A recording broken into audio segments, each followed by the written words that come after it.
Good morning. Appreciate y'all for tuning in and rocking with us for another edition of the Morning Breeze, man. Always rocking with you guys, as always, man. Outside of me, I got my guy, Mr. Media himself, Jordan JC, in the building.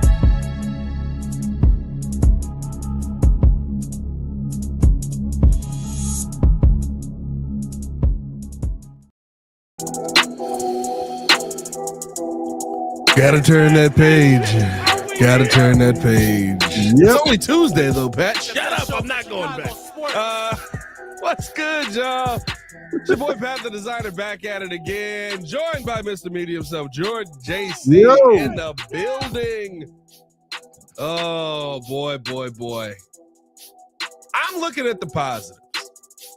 If we're being 100% honest, this Chicago Bears future looks bright.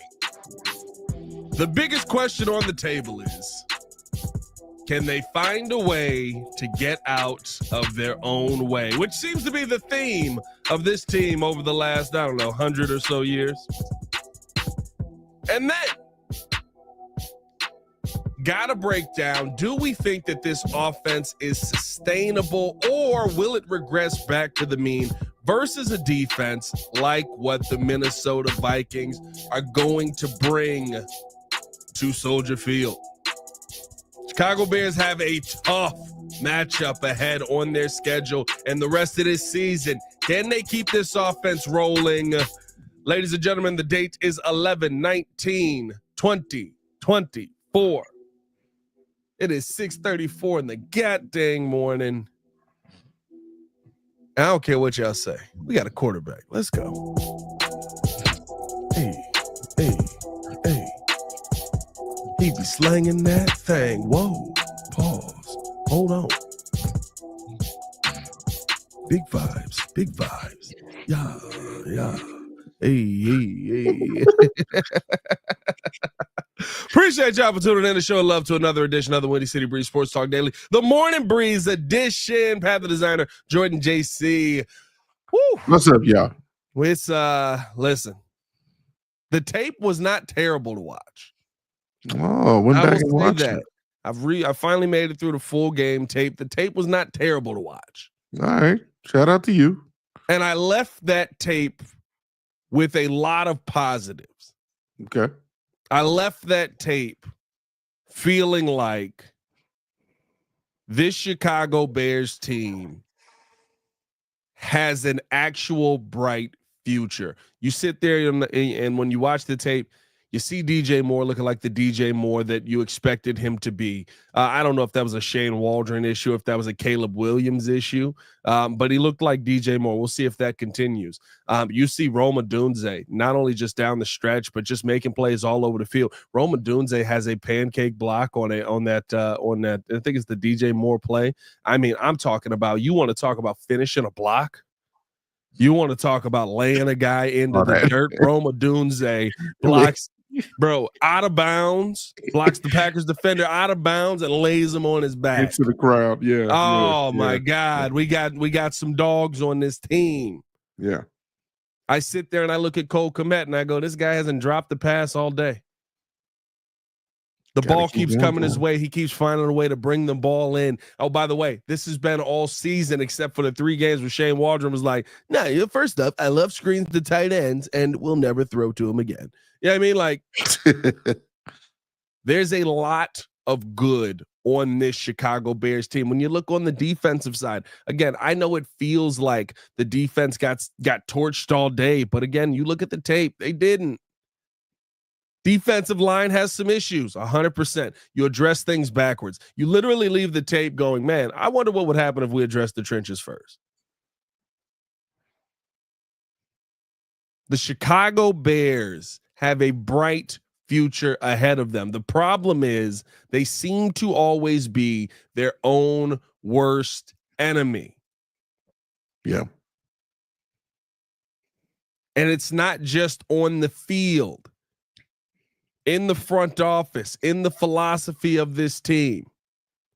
And I will tell you this, if they keep going down the path they're going, they will absolutely waste a good quarterback. If they continue down the path they're going, I'm saying it right now, rookie season, all of that, you have a good quarterback on this team. You have a young man that understands what he's looking at. You have a young man who's getting the football out quickly when he's comfortable. You have a young man, not even really when he's comfortable, just kind of when you're giving him something to look at. You know what I mean? Like the tape from last week to this week is night and day. You have a young man on this team who can create things out of thin air. I don't know how the heck he gets that 3rd and 19 off. Haven't seen it. Like you have the guy you're looking for. And if you don't get out of his way, you are absolutely going to screw it up. Which seems par for the course for the Chicago Bears. Oh, par for the course. Yep. It's just, it's everything you've ever wanted. And literally, I said this yesterday on the Bears podcast. When I watch this kid, I see all the intangibles. I see the processing power. I see the anticipatory throws. I see the accuracy. I see everything you've ever wanted in a quarterback. We will know by the end of this. If Caleb Williams does not turn out to be a good quarterback, it's the Bears. You did it. Nobody else did it. You did this. Ryan Poles, you did this. Kevin Warren, you did this. George McCaskey, you did this. This kid's got it all, JC. Yeah, he's got it all. I love the fact that the word that you just used is what stands out to me, is that they pretty much have to get out of his way. This organization has to find a way to get out of his way. This head coaching has to find a way to get out of Caleb's way. And that's the only way that I see this future being bright. You saw Caleb getting back to what Caleb is comfortable doing. You saw a play caller that gave Caleb a chance to win the game because he went back to, I believe, even things that he played and the playing style of him being in high school is what I had read. You know, just make the game easier for a guy that has all the talent in the world to be special. You saw it on full display, pre-snap motions, getting the ball out quicker, check downs, being mobile when he needed to be, not staying in the pocket, even though we're preaching, be a pocket passer when you need to, but not overly doing it to the point where you're getting sacks and you're creating pressure. Get out of there. You saw a tandem of both of those things. You saw efficient passing and you saw timely running away and getting first downs, moving down the field. You saw a fluid offense. And so, are you getting in the way, Matt Eberflus? Absolutely. Which is the reason why we keep talking about, why is he still here? Does he need to be gone? Do we need to make Thomas Brown the interim head coach? I'm going to keep screaming that. That might be a pipe dream. But again, that's the problem with the organization. You know how you don't make the future bright? Is when you keep losers around until the end of the season. When you keep a losing mentality around. When you keep a guy who says, you know what? I wanted to just go for the kick. I didn't want to utilize the 30 seconds, even though I just saw 3 straight special plays from my rookie quarterback to put us in a position to win. I'm going to take the ball out of his hand. I'm going to keep going back to that. We don't see that normally here. We haven't from our quarterback. Caleb Williams gives us hope. He gave us hope in that game. He gave us hope for the future. And that's where I draw the line and I say, you know what? If this future is going to be brighter than what we think it will be, the organization has to get out of the way. The McCaskies, by the way, at the very top of this thing has to get out of the way, because you know what?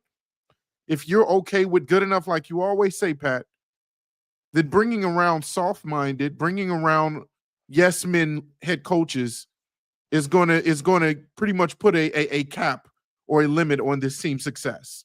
And we'll never see what greatness looks like. We'll never see what success looks like. We'll never see a championship.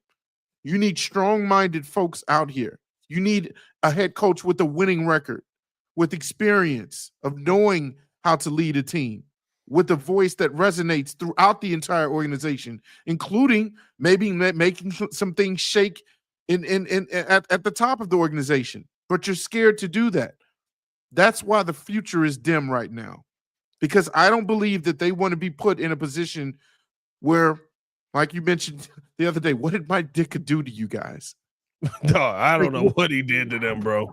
Like, I don't know what he must have like walked in and like George was just sitting there and it was like, hey, Mike, he was like, shut up, kid, and just walked past him. Like, I don't know what happened, but like you don't want somebody that's bigger than your business, bigger than the brand, or bigger than the McCaskey name.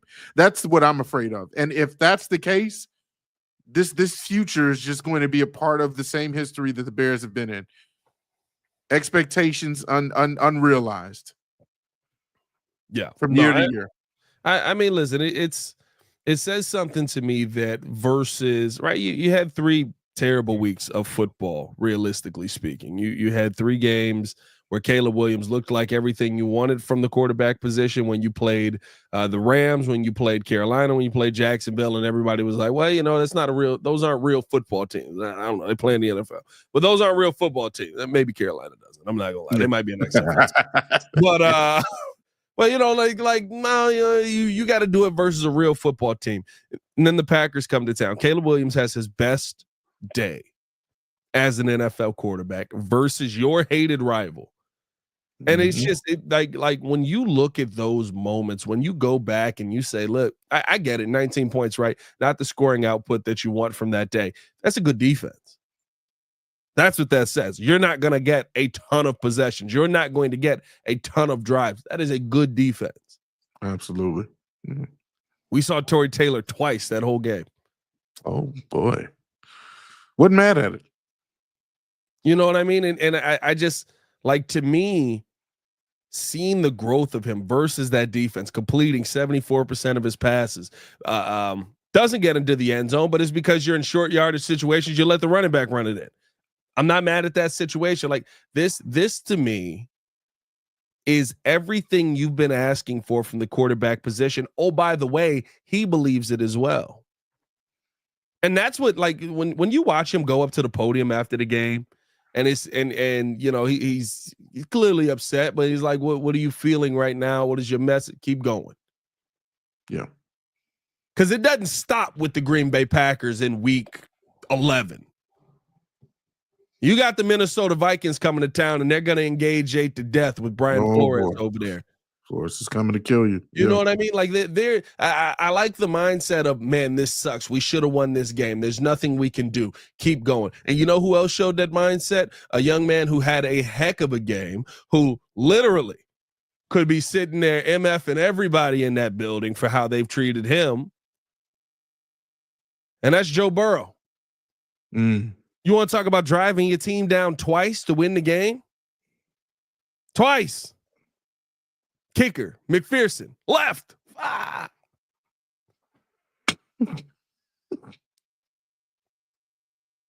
You got to keep moving. And I swear, when I looked at Joe Burrow and he's sitting at the podium and they're like, what do you have to say to Evan McPherson? Oh, it is what it is. We didn't win. We got to keep going. And I looked at Caleb Williams and he said that. I was like, it's the same mindset. It's the right philosophy. You have the philosophy you need to be successful in this league, and you can't screw it up. And that's why I'm looking to the front office. Listen, at this point, I don't care if Flus finishes out this season. It's not like I don't think Thomas Brown is a head coach. Be careful what you wish for. Oh, at this point, I'm pretty. I told you yesterday, I'm not sure he's not coming back next season. So, like, you don't think that Thomas Brown is someone who could step in and be an interim? Could he be an interim? Sure. Why do we want to put that extra pressure on him? You know what I mean? Like, let him. We haven't seen Thomas Brown be a successful play caller yet. We've seen 2 games of it. Both games are versus the Packers. He seems to have a niche versus them. By the way, he hasn't beat them in either one. Let's see if Thomas Brown can go out there and consistently be an offensive coordinator before we say, hey, run the team. Yeah, I mean, I think that's more important than that's more important possibly for a future option than what you have right now. By the way, if Flus is fired, the more than likely scenario is all of these guys are gone. Thomas Brown is probably not retained, and you're bringing in an entirely new offensive coaching staff. So, like, I think that you know, you want to see some kind of growth. You want to see some kind of development. You want to see some kind of change from this team offensively, and some kind of consistency from this team, which we'll talk about as well, so that you can keep Thomas Brown around or have an argument to keep Thomas Brown around at the end of the year. But realistically speaking, you know, like, do I think that Thomas Brown is all of a sudden just going to step in and become this phenomenal head coach for the Chicago Bears? I don't know that. I can't sit here and say that. I don't even want to see that experiment pan out because of the reasons that you said. I would rather have the solid voice. I would rather have the big name. I would rather have a Mike Vrabel who's on the market, because I know this guy is a good head coach. I know this guy's a culture setter. I know this guy's a tone setter. I know he's going to walk in the building and say, "You get out. You're not good enough." Well, they already threw Nate Davis out, so Thomas Brown might stick around just for that. You know what I mean? Yeah. Like, to me, that is the mindset of this organization, to me, has to get out of its own way. And I know I keep referencing the Mike Sando article in The Athletic, but you keep going back to that. You're talking about a strong front office that doesn't have a strong-willed head coach. A strong-willed head coach is the guy that's talking to Caleb Williams every day. You know what I mean? I'm not saying you can't have a strong front office, but why can't all three parties be strong? Why can't all three parties have a voice? Why can't all three parties have some push? Like, that, to me, like it's the mindset of, do you want to give Caleb the best or not? You wanted to give him this best wide receiving group. You wanted to go out there and give him that. But you didn't want to give him the best offensive line. Like, it's those things, right? Putting the right things first. And to me, the next right thing that you can put first is the head coach in this situation, but also just finding a guy that Caleb is going to vibe with, who's going to call plays that accentuate his game. Is that Thomas Brown? Maybe. We'll see by the end of this season. I don't know if that's going to be him. One game. One game was fun. One game was fun, and I agree. You do have to make you have to be consistent, right? You know, because that was one thing we said about Shane Waldron, is there were moments where he did call a competent game throughout certain games. You saw successful play calling at times, but then for whatever reason, he reverted back to weird play calling and play calls as if to say, "Oh, check this guy, check this out." They wait till they see this. I'm gonna make a name for myself with this one, because I'm gonna make a name for myself here. Yeah, oh boy, yeah, like no, we don't want. Somebody's been Thomas watching Brown. Deadpool. We don't want Thomas Brown turning into Gambit. Like we need him to keep it simple consistently. That's his moniker. Like, keep it simple, not stupid. Keep it simple consistently for you. Like go into Minnesota and do the exact same thing that you did this time around. Just allow Caleb to play free and call plays that make absolute sense, that are connected to each other throughout the game. Allow the offense to continue to be fluid. And that's what I think he's capable of doing. I have confidence that that's what he will do. It's not rocket science. Like, you don't have to reinvent the wheel again. You saw how successful it was here. Even though you scored 19 points, you put the team in a position where they went down the field constantly throughout the quarters. That's what I want to see. That's where I was pleasantly surprised. And so, yeah, you say, okay, well, you know, this season, you know, you're not going to get rid of Eberflus. Okay, that's fine. But, you know, by the end of the season, could there be a conversation where we're seeing Thomas Brown make strides to the point where, hey, yeah, the team is 100% behind him. And maybe you do, in order to not change this regime and get an overhaul of the leadership, maybe you do put him in that head coaching spot. Give him a chance at being the leader. I mean, I am all for that. If you're not trying to go out and you saw Tomlin in his eyes, and you just doggone right. You know what I saw. You doggone right. I actually saw a picture the other day of Mike Tomlin. I was like, he really does look like an older version of Thomas Brown. You know, Thomas gotta get a little bit more gray in his beard. You know, maybe the eyeballs got to pop out a little bit more. You know, but hey, he's almost there. He's almost there. You know, let me get that Mike Tomlin resume, please. This got to be the most racist thing from a black guy ever, bro. Like, man. This man saw Tomlin. He's a big eye. He saw big eyes. That's right. From one and brother to brown another. skin. And he was like, Mike, is that you? Oh, Tomlin, please come save us. Tomlin 2.0, baby. Mike, what do you got going on? Like, I don't know about Mike, dog. I don't know about Mike. That's a tough one. But no, man. I mean, listen. I think that you're in a great spot. I think you have a young man that's a great player. I think that it's so funny, right? Because we keep coming back to the same talking points. So you hate to rehash them, but it's who the Bears are. It's who the Bears have been. The team that's going to shoot itself in the foot somehow, right? Like, if we're being honest, right? I could fully see this Bears team going the rest of the season, absolutely destroying offensively. We're all excited, and then we get rid of Thomas Brown. Yeah, like that in was that dark. situation. Now I'm willing to have a different conversation with you, right? Because it's just like the Packers game. It's an expectation. It's an expectation. When we were sitting there and the kick was lined up, I don't remember who said. I don't know if it was Joel or if it was C-Dub, but somebody literally was like, "We haven't beat the Packers in 6 years. We're really gonna do this." And I was like, "Well, there it is." Yeah, you just jinxed this. You know what I mean? It's like, gods. which I'm not gonna lie to you, bro. Let me ask this. Because I thought about this morning. Is it under talked about, or are we overkilling Flus for something that everybody's literally like? I keep seeing this. Well, clearly it's a penalty, but that's no excuse for the play. Like. So you telling me we should have got another 5 yards, another 10 yards on that play? That like, would have I been feel like everybody's literally just going, well, clearly it's a penalty. But at the end of the day, this is bad. It's like, hey, we get screwed out of this thing. Did we kind of get screwed out of it? Like, at first I was like, yes, it's a penalty, but like I can see them not calling that there. And then you see like Pat McAfee break it down, and it's a pretty egregious penalty, dog. It is. Like, it's a pretty egregious penalty.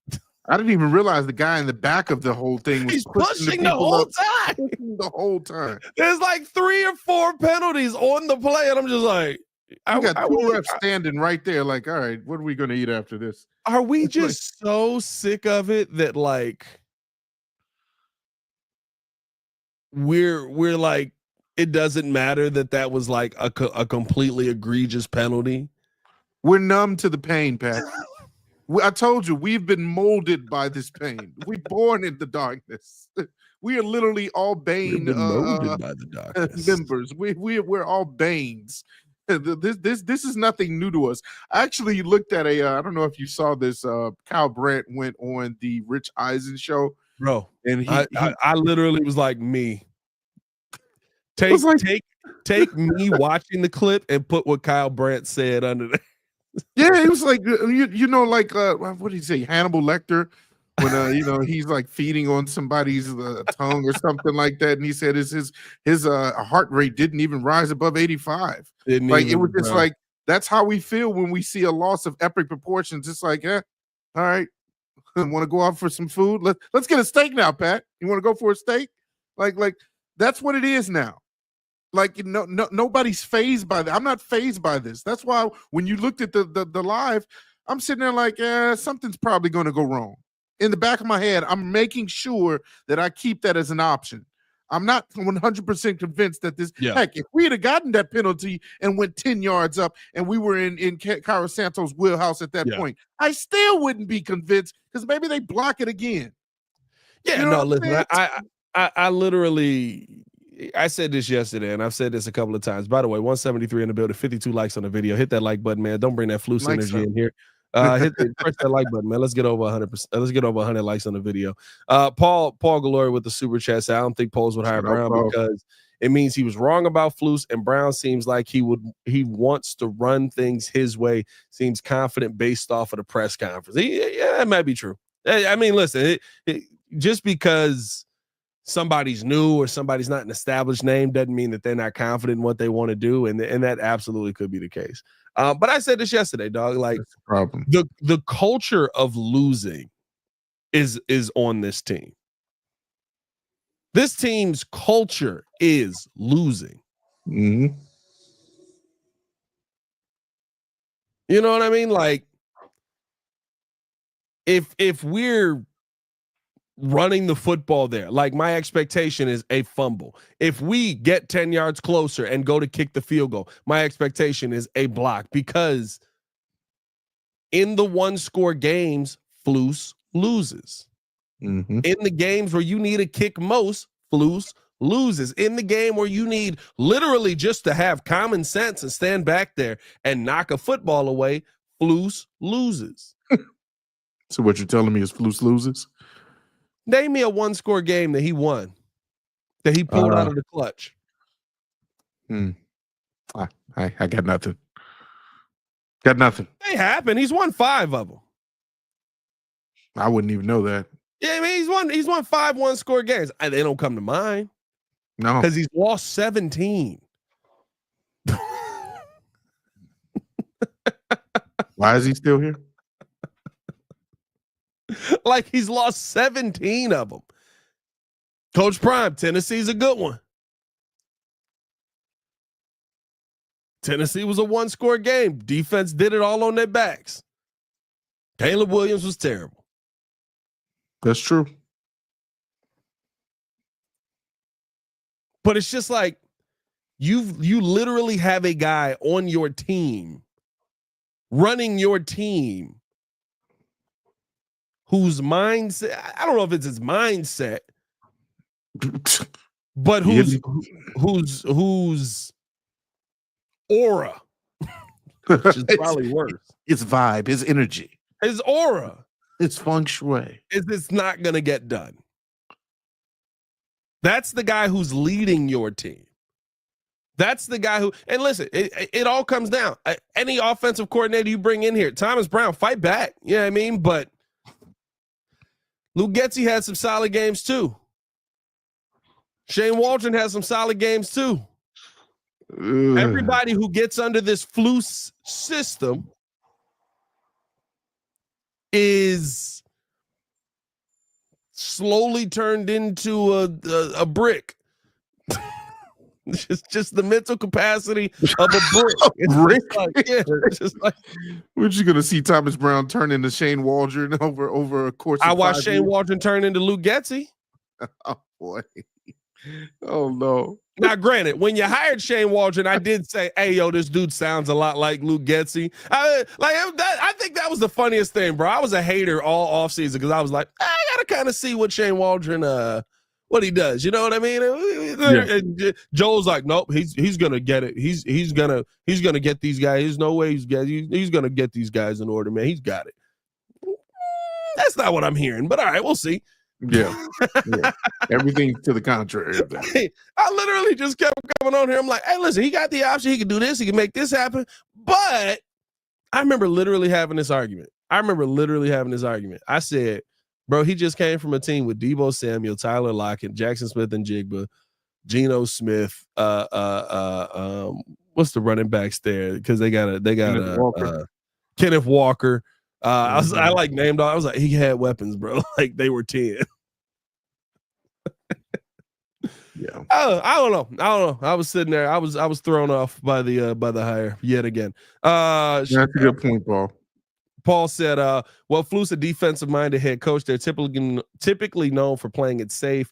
Caleb had to pretty much stay on the field, just go for it on 4th down. Here's the thing, man. I mean, if we being real, Flus goes for it on 4th down a lot.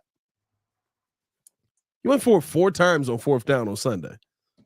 I think there was one. I don't know if you saw that though. I think Caleb was like yelling, like, "Come on, let's go!" For sure, yeah. There was one where he was begging Flus to get back out on the field for sure. No, yeah, I agree with that. But like, I think there is gonna have to be that balance. I think there is that give and take where it's got to be like you have to build that trust with the quarterback. That's why I had I talked about, we talked about yesterday where the fact that it almost feels like he thinks that Caleb Williams is Justin Fields because he's been burned so many times by Justin in those late game situations. Justin Fields would get you up massively, and then the Bears would blow a lead, and you couldn't, he couldn't get that moment out of it. Caleb Williams isn't having that struggle really. But when you get in field goal range, has Caleb Williams been sacked out of field goal range? 100%. Have the Bears fumbled their ways out of what should be easy scores? 100%. Like, I understand like the fear, but I think like that to me is why it's dangerous. Why I say, again, another reason why we talk about are the Bears going to waste a bright future? Can they get out of their own way? That to me is why it's dangerous, because Flus is coaching for his job. Caleb's trying to make a play. But if I'm coaching for my job, I'm going to be safe. I'm going to do the thing that I need wins. I need to prove that I can win 10 games. You definitely ain't doing that this season, man. You just made a very good point that I actually thought about the other day on the live show, and I'm glad you brought it back up, because I mean it makes a lot of sense as to the conservative mindset or the safe mindset when you know your job is on the line. I mean, we're just talking about a typical general situation. You know, anybody that's going to a job, and you know, I've even been in this situation recently where, you know, I've had to wonder, am I going to keep my job? And you play it a certain way when you don't know if you're going to have that job in the coming weeks. Like, okay, I need to be on my best behavior. I need to make sure I'm doing everything by the book. I don't want to go outside the lines. I don't want to get creative. I don't want to get too fancy or shine a light on me. Like, no, I just need to do what I have to do, come into work every day and do my job efficiently. And I think when you have that in a head coach who's not worried about maybe just seeing what your quarterback did to get you down the field in creative, epic ways, you're going back to, well, I got to worry about, man, if I can beat the Green Bay Packers, let's just play it safe and kick this field goal. Let's not, you know, push the envelope. We just saw 3 spectacular plays, but I don't think we can get 4 or 5. We're asking for too many spectacular plays.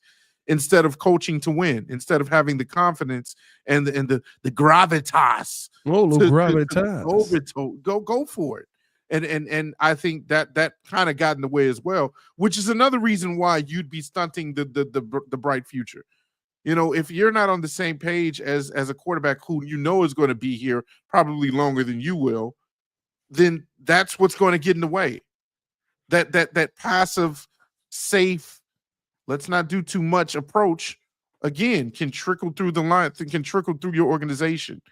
And that's where I see the problem being with this team.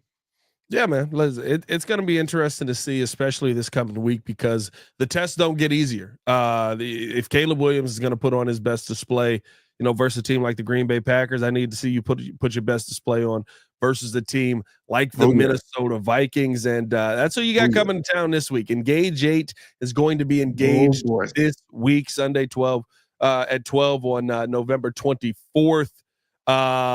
You got problems. You have problems coming this way. And we want to talk about, can this offense sustain itself? Not only can the Bears get out of their own way, but can they finish out this season with an offense that looks like offense? Yeah. We'll talk about all that and more on the other side of the break. Hit that like button, subscribe to the page, leave that 5-star review. Y'all know what to do. We're going to take a quick break. Let's do a word from our sponsors over at Aura. We'll be right back right after this. Bear down.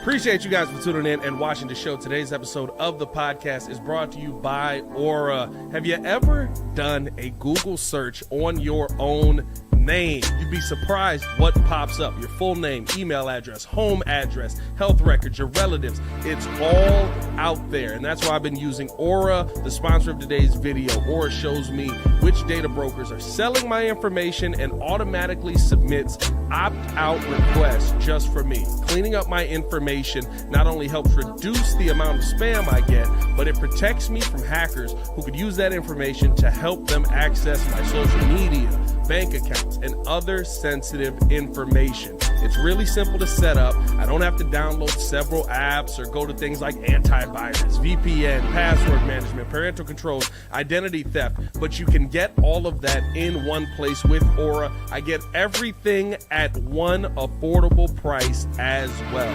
You may already have one or two of these tools, but not having Aura is like leaving the front door locked while leaving the back door and windows wide open. for you to be able to take advantage of Aura. We got a special deal for you here today. Stop data brokers from exposing your personal information. Go to my sponsor at https:/aura.com/the Windy City. Again, that is aura.com/the Windy City to get a 14-day free trial and see how much of your information is being sold.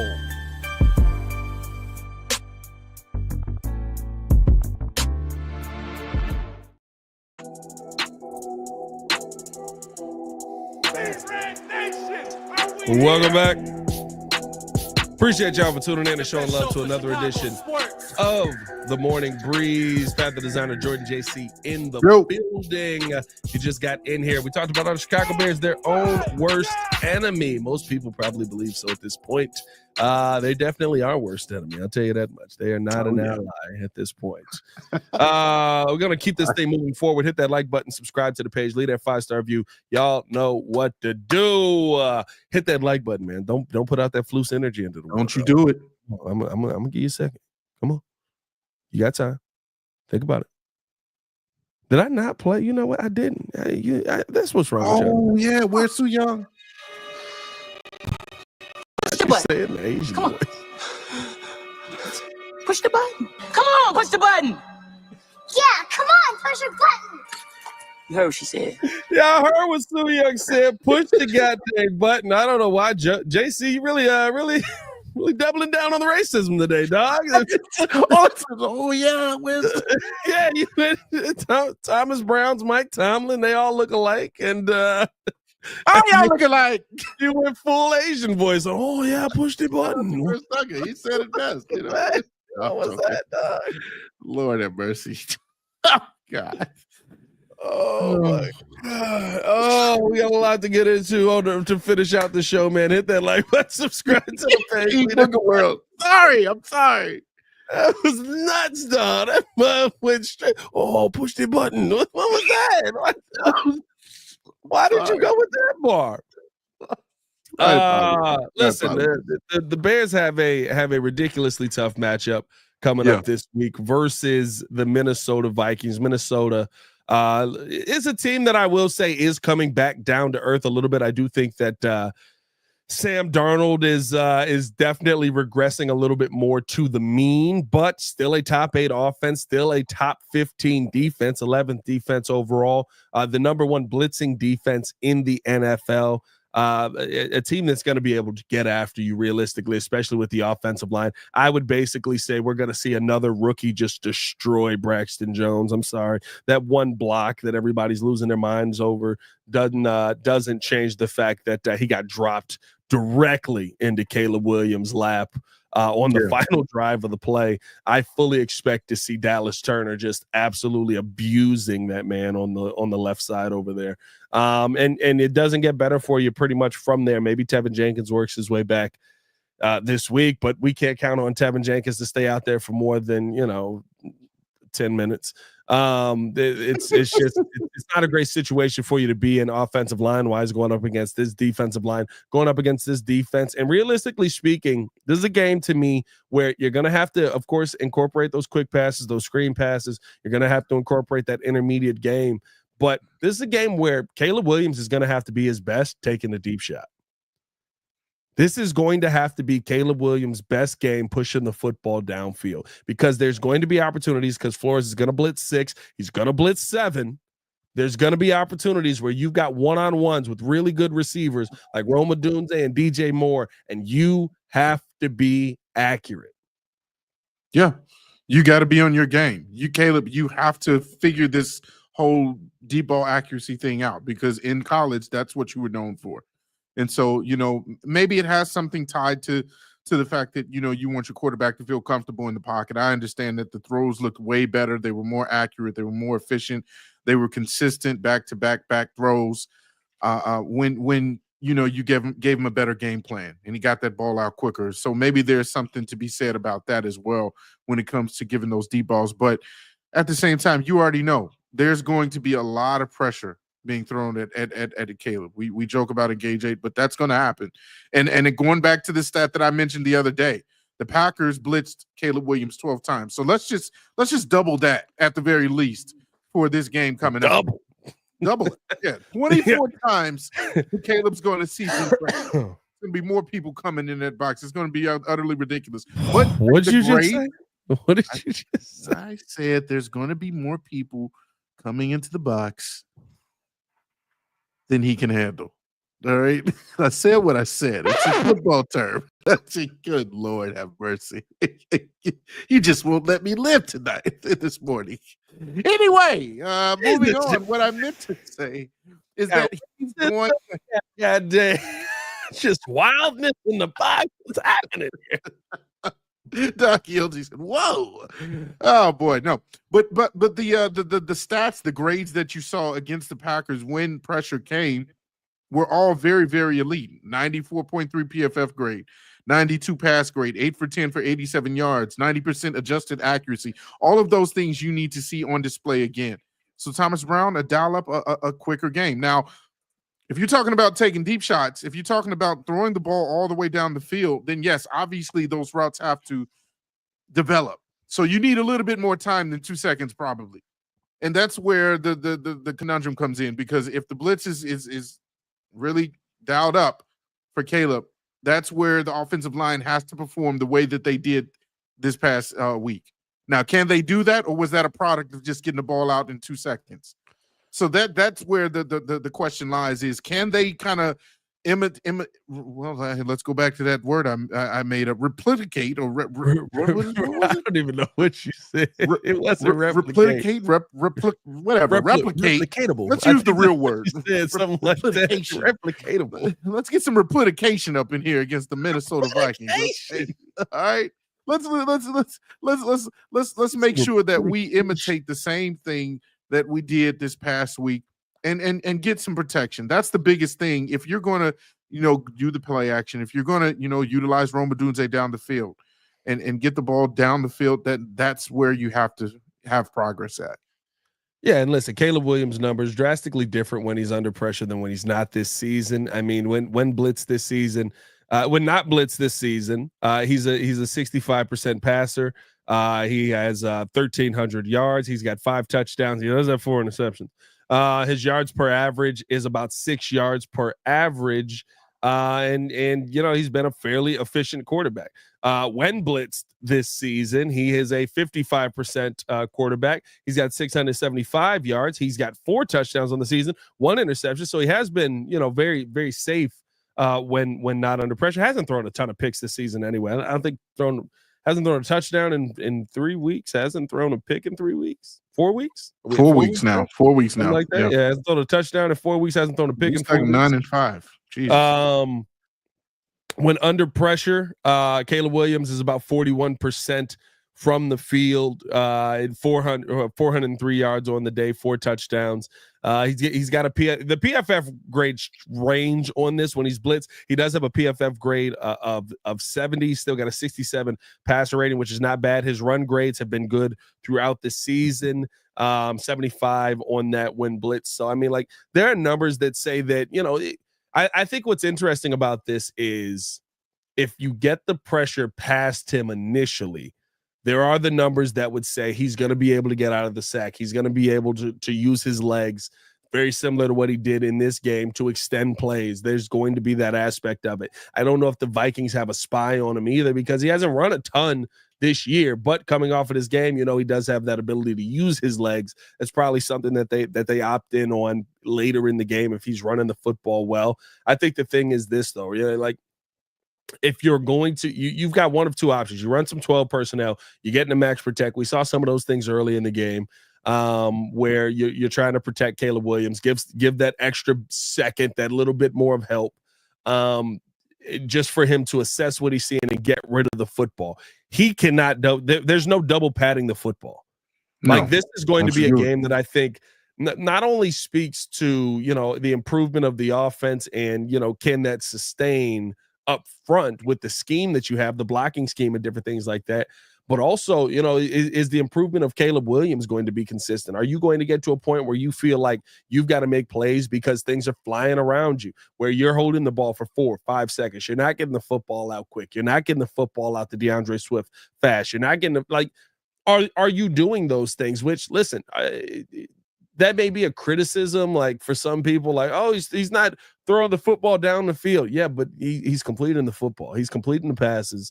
And to me, he's completing the passes versus what defenses are viewing as his biggest weakness, which is his offensive line standing in front of him, not being good enough, so we can get pressure on this kid and make his life a little bit harder. If he comes out with that simple mindset, I mean, when we played the Jaguars blitzed a good amount. When we played the Panthers blitzed a good amount, and the offensive line did not hold. The offensive line held up a little bit better, but it wasn't great still. And you just saw Caleb Williams taking the simple throw, doing simple better. That's what I want to see continue to build out for this young man. And to me, that's the most important thing heading into this game. If you're going to be dominant versus this Vikings team, if you're going to put them on their back foot and kind of slow some of that pressure, even though Brian Flores never slows up that pressure, it don't matter. He's blitzing, bro. Up 30, down 50, blitz. Yeah. No, I'm right there with you. Shout out to Anthony Van Buren. He says concentrate on getting the ball to DJ Odunze, Kmet, and he said Sweat. Sweat's a defensive end. Maybe he means Swift. Yeah. Maybe he means Swift. So yeah, again, go back to that same formula. Get your superstars in positions where they're more comfortable. I love the stat where it says, you use DeAndre Swift, more in the open run scheme, open pass schemes, where he's clearly made an impact. That's where you see DeAndre Swift, juking people out of their shoes and getting up the field. Yeah. Go back to using Roshan. Even if there's engage 8, there's a lot of people coming. Okay, go back to your check down. Get the ball out quicker that way. Even if we're not going down the field all the time. I would love to see that, by the way. I would love to see some deep passes. That I think will come in time. I think at this point right now, it's just about trying to see it happen again. It's seeing this game plan happen over and over again. See us get down the field consistently again. Being in the first quarter and coming away with points again, getting a lead and keeping a lead going into the half again. Like, those are the things that I just want to see. Those are the incremental steps, the baby steps that I want to see with this offense right now. I think those big splashy plays will eventually come, obviously, when you get better protection on the line. But I think when you build up that connection and that chemistry with your players and you getting them involved again, and they're more mentally involved in the game, those things will come. Yeah, no, I think the big thing in this game, especially if you want to take deep shots or you want to push the ball down the field, is it's about trust. This is the moment where it's about you just got to trust that a guy's going to be there. Yeah. You got to pick a spot and put the ball there. It's about faith. It's about faith. You know what I mean? Like that to me is really where, if you're going to have any shot, because you can back the blitz. Again, Brian Flores ain't going to not blitz. So it almost doesn't matter, but a way to beat the blitz is, right, you back the blitz off by throwing the football deep and hitting some of those deep shots, and it slows things down. It may slow him down a little bit. He's going to blitz you. It kind of doesn't matter. But you're going to have those one-on-one opportunities. You've got these big body wide receivers. You've got a guy like Rome Odunze who's fast. You've got a guy like DJ Moore who can get down the field. It's about trust. You got to hit it. And it's literally drop back, 1, 2, try and get 3, let it fly. Yeah. You got to pick a spot. You got to put the ball there. You got to make sure that you're accurate with your pass and let your playmakers make a play.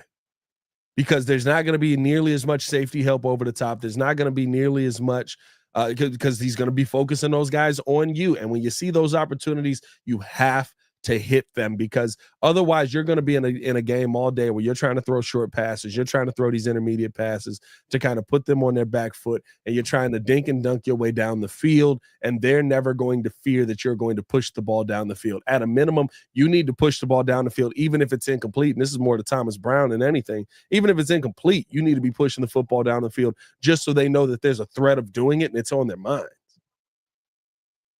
Like, We'll see what ends up happening with Flores in this game, but you got to control what you can control. Yeah. And what you can control is putting the thought of, oh, these guys aren't afraid to throw this football over our heads. These guys aren't in fear that Caleb Williams is going to be inaccurate, throw an interception here. We may have to play that a little bit, but it also depends. Listen, it depends on how accurate Caleb's going to be, and that's been his weak spot to this point. Yeah, it has been his weak spot. Yeah, you have to continue to build that trust and that faith. I mean, hey, Sade said it best. Anthony Van Buren, I'm going back to his comment real quick. He actually did mean Sweat. Apparently, he said Sweat gets the ball because he can take it to the house at any given play. You know what? I do want to see Sweat get involved with the touchdown because, my goodness, that is the one player who, for whatever reason, I even saw a graphic on Twitter. You know that old Western wanted signs or the missing signs that they post on the wall. Yeah, Montez, you gotta show up and show out. I am surprised by his sack numbers this year. Very surprised. I expected that man to get 15 plus. I don't know if he can get to 10. So I need to see some pick sixes or some takeaways, some strip fumbles, and get to the house. Score a touchdown for us, Montez. He's been banged up pretty much all season. I mean, since the beginning of the season, he's been banged up, and I can't say I'm surprised because last year was a pretty healthy year for Tez. It was. This year has not been. I mean, he's had the shin, he's had the ankle. I mean, like he's lower body has been a problem. He's the for Tevin him. Jenkins of the defensive line. Okay, no, because he's out there. He's finishing games out. I guess he didn't finish. Well, that's what I mean. Tevin, if he can, he goes. You know, Tevin doesn't finish a game. Tevin just gets out there, just like I'm here. I'm here now. I'm not okay. Shout out to Paul with the super chat. I'm a little worried about Caleb because Caleb hasn't been throwing touchdowns. So what's going to happen with him under pressure, especially with a shaky O-line? I do think our defense will pick off Darnold, but we need touchdowns. Yes, but he did put you in position for touchdowns, and I think that's what's important there, right? The one play where DeAndre Swift breaks big and takes it to the house. You know, Caleb Williams was driving you down the field fairly methodically. I thought you had a good balance of pass and run the whole day.